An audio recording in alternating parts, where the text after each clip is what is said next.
బేసిన్లు లేవు, బేసిజాలు లేవు. మీరు గోదావరిలో 3000 టీఎంసీలు సముద్రంలో పోతున్నాయి. మీరు తీసుకెళ్ళండి, కృష్ణా బేసినే కాదు, గోదావరి బేసిన్ నుంచి కృష్ణా బేసిన్, కృష్ణా బేసిన్ నుంచి పెన్నా బేసిన్ వరకు, గ్రేటర్ రాయలసీమ అంటే ప్రకాశం, నెల్లూరు వరకు కూడా మీరు నీళ్లు తీసుకెళ్ళండి. ఎవరేమనుకున్నా, ఎవరికి కడుపు నొప్పి అయినా పర్వాలేదు, రాయలసీమ నేను రతనాల సీమ చేస్తానని వారు స్వయంగా ప్రకటించి, వారే జగన్మోహన్ రెడ్డి గారిని ఇక్కడికి పిలిచి ఆశీర్వదించి, వారికి సూచనలు సలహాలు ఇచ్చి, జీవోలు ఇచ్చి, టెండర్లు చేసి అన్ని రకాలుగా వారికి సహకరించింది.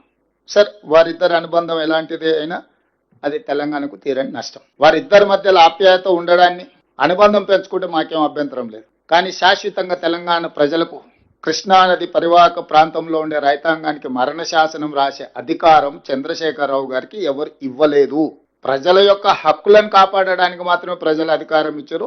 ఆ అధికారాన్ని వినియోగించి తెలంగాణ రైతాంగం, తెలంగాణ ప్రజలకు శాశ్వత మరణ శాసనం రాసే అధికారం చంద్రశేఖరరావు గారికి ఎవరు ఇవ్వలేదు.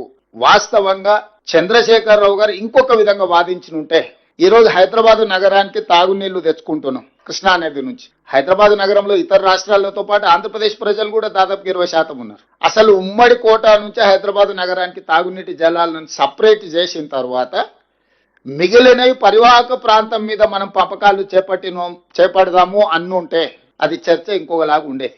ఆ విధంగా వారు ఎప్పుడు చర్చించలే. అదేవిధంగా ఈరోజు ఉన్న ప్రాజెక్టులకు సంబంధించి మనము నష్టాన్ని ఒకటే కోణంలో చూస్తున్నాం, నేను రెండో కోణంలో కూడా చూస్తున్నా. ఆనాడు ఉమ్మడి రాష్ట్రంలో 2011 ఆనాడు చిన్నారెడ్డి గారు, డాక్టర్ మల్లు రవి గారు, డికే అరుణ గారు ఉమ్మడి రాష్ట్రంలో ప్రధానంగా పాలమూరు రంగారెడ్డి జిల్లాల కృష్ణా పరివాహక ప్రాంతంలో తాగునీరు తీవ్రమైన సమస్య ఉన్నదని మాట్లాడితే, ఆ రోజు ఉమ్మడి రాష్ట్రంలోనే కిరణ్ కుమార్ రెడ్డి గారు ముఖ్యమంత్రి ఉన్నప్పుడు పాలమూరు రంగారెడ్డి ఎత్తిపోతల ప్రాజెక్టుకు ప్రభుత్వం ఆనాడు సర్వేలకు జీవోలు ఇచ్చి ప్రాజెక్టు నిర్మించాలి, రోజుకు 2 టీఎంసీల నీళ్లు తీసుకోవాలి, జూరాల నుంచి తీసుకోవాలని చెప్పి ఆ రోజు స్పష్టంగా నివేదిక ఇవ్వండి అని చెప్పి సర్వేకు ఆదేశాలు ఇవ్వడం జరిగింది.